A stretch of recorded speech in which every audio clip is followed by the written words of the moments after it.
उन्हें करा जाओ, इन्हें आ जाओ, इन्हें टप जान दे।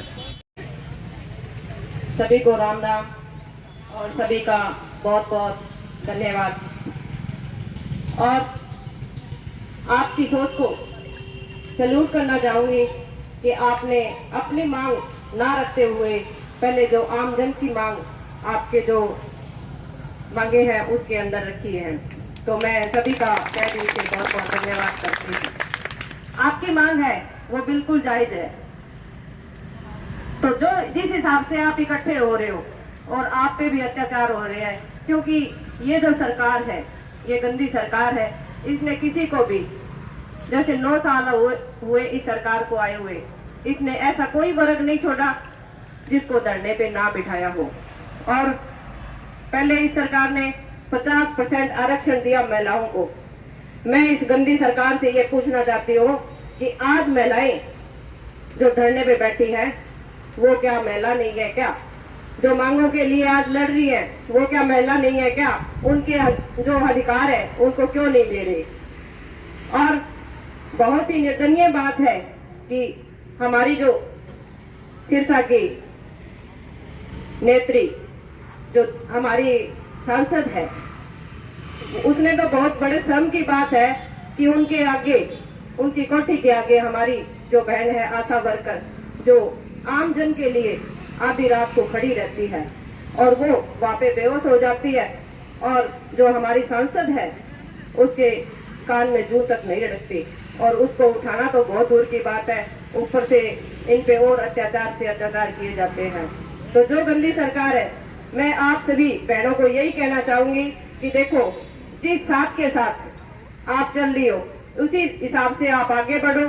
हमारी जो एसोसिएशन है, आप किसी टाइम हमें याद कर लेना, हम वहीं पे पहुंचेंगे। तो जो हमारी सरपंच एसोसिएशन है वो कंधे से कंधा मिला के आपके साथ रहेगी और साथ खड़ी रहेगी। सबसे बड़ी बात होती है कि महिला शक्ति, महिला जिस हिसाब से विरोध प्रदर्शन में या अपनी बातों के हक लेने के लिए जब आज आंदोलन में कूद पड़ी है, तो अपनी जो 100% जीत निश्चित है, क्योंकि एक महिला 100 पे भारी होती है।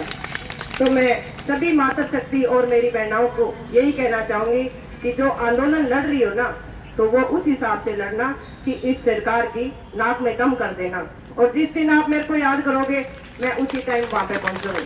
तो सभी का बहुत बहुत धन्यवाद। हमारा भाईचारा जिंदाबाद, जिंदाबाद जिंदाबाद, हमारा भाईचारा जिंदाबाद, जिंदाबाद जिंदाबाद, महिला शक्ति जिंदाबाद, जिंदाबाद जिंदाबाद। धन्यवाद। हाँ जी, काफ़ी लंबे समय तक धरना है वो जारी है, लेकिन मांगे पूरी नहीं हो रही। आगे की क्या कार्यक्रम है? हमारे पूरे हरियाणा में जो 20,000 आशा वर्कर हैं जी, वो हड़ताल पर हैं, और इस हड़ताल के दौरान जो जनहित में नुकसान हो रहा है उसके लिए ये सरकार कहती है कि हमें जनता से कोई फ़र्क नहीं पड़ता। हम मानते हैं आपको जनता से नहीं फ़र्क पड़ता है। क्यों? भूल हमारी हुई है कि हम आप जैसे प्रतिनिधि चुने हैं, देश के राजा बनाए हैं, पर आगे हम ऐसे बातों को ध्यान रखेंगे भी ऐसी भूल आगे नहीं होगी। और जो हमारी आशा वर्कर की मांग है, इतनी ज़्यादा मांग नहीं है जो सरकार नहीं करती हैं, क्योंकि हमारी 24 घंटा की आशा वर्करों की ड्यूटी हैं और हमें मानदेय देती हैं कुल 4,000 रुपये। और इस महंगाई के देखते हुए 4,000 रुपये का हमारी आशा वर्करों का घर का खर्चा भी नहीं निकलते हैं। और हमारी मांग है जी 26,000 न्यूनतम वेतन दो, सरकारी कर्मचारी का आशा वर्करों को दर्जा दो, और जो हमारी आशा वर्कर को EFI पे जो है मिलता है वो दो, और जो हमारी आशा वर्करों से ऑनलाइन काम करवाया जाता है उस पर रोक लगाओ। आज आपका पुतले का कार्यक्रम था, वो भी फूकना था, उसको क्यों रद्द किया गया? उसको ये रद्द किया जी कि हमारी वो हरियाणा की एसोसिएशन की जो पूर्व प्रधान थी संतोष बेनीवाल, उसके हम इंतज़ार में थे। वो थोड़ी सी किसी कारण लेट होगी, इसलिए हमें पुतले का प्रोग्राम रद्द किया है। कल हम पुतले फूंकेंगे। ठीक है। हाँ जी मैम, आज आप आशा वर्कर के समर्थन में पहुंचे हैं। इससे पहले किसानों के समर्थन में दिन रात डटे रहे हो, क्या कहना चाहते हैं? देखिए, मैंने एक ही स्टार्टिंग में एक ही बात कही है कि जब भी हक की आवाज़ उठेगी संतोष बेनीवाल वहाँ पे ज़रूर पहुँचेगी। आज वही बात हमारी आशा वर्कर बहनों के साथ हो रही है, क्योंकि इन्होंने न्याय की आवाज़ उठाई है, अपने हकों की मांग रखी है इन्होंने। और मैं इनको सबसे सबसे बड़ा सल्यूट इनको ये करना चाहूँगी कि इन्होंने अपने हक की बात सबसे पहले नहीं रखी, इन्होंने जनहित की बात रखी है। क्योंकि जो सुविधाएं हमारे हॉस्पिटल हैं उनमें होनी चाहिए, आज के दिन वो नहीं है। और आशा वर्करों को इतना लोड है, ये ओवरलोड है, इनके पास इतना काम करना पड़ता है और इनकी तनख्वाह है वो सिर्फ 4,000 रुपये है। देखो, ये सरकार को सोचना चाहिए, क्योंकि जब कोरोना काल था उस टाइम भी हमारी जो आशा वर्कर बहनें थी वो दिन रात मेहनत करके, चाहे टीके लगाएं, दवाई देनी पड़े किसी तरह, और हर टाइम वो पहुंचती थी। तो ये इनका जो मेन मुद्दा जो भी है, और इनकी जो तनख्वाह की बात आती है, जहाँ देखो सैलरी 4,000 रुपये में क्या होता है, घर के चूल्हे तक हाथ नहीं जलते। सबको पता है कि किस हिसाब से जो परिवार का पालन पोषण किया जाता है। तो आज की जो देखते हुए स्थिति, उसमें 4,000 में कुछ नहीं होता। क्योंकि जब बाज़ार में जाते हैं तो महंगाई का पता है कि महंगाई इस तरह बढ़ चुकी है कि 4,000 में कुछ नहीं होता। तो इनकी जो मांग जायज़ है, और मैं तो यही कहती हूँ कि इनकी मांग जब तक सरकार नहीं देगी, हमारी जो सरपंच एसोसिएशन है इनके साथ कंधे से कंधा मिला के और संतोष बेनीवाल हमेशा खड़ी रहेगी।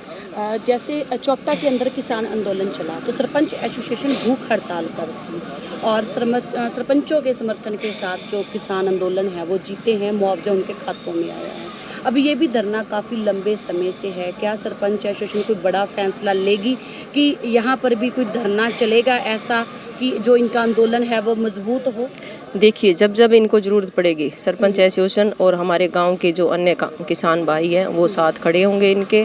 और जब भी, मैं बात ही एक कहती हूँ कि जब भी हकों की बात आई, हम सरकार से वो कंठों में उंगली दे के उनके हक दिलवाने का काम करेंगे। हम किसी कीमत पे पीछे नहीं हटेंगे। जैसे किसानों को आज हमने किसानों को जैसे बीमा दिलाने की बात करी है, चाहे इसमें हमें टंकी आंदोलन करना पड़ा हो, चाहे हमें भूख हड़ताल पे बैठना पड़ा, तो वो भी स्थिति आई तो हम इनके साथ खड़े रहेंगे, चाहे हमें कुछ भी करना पड़े। जी।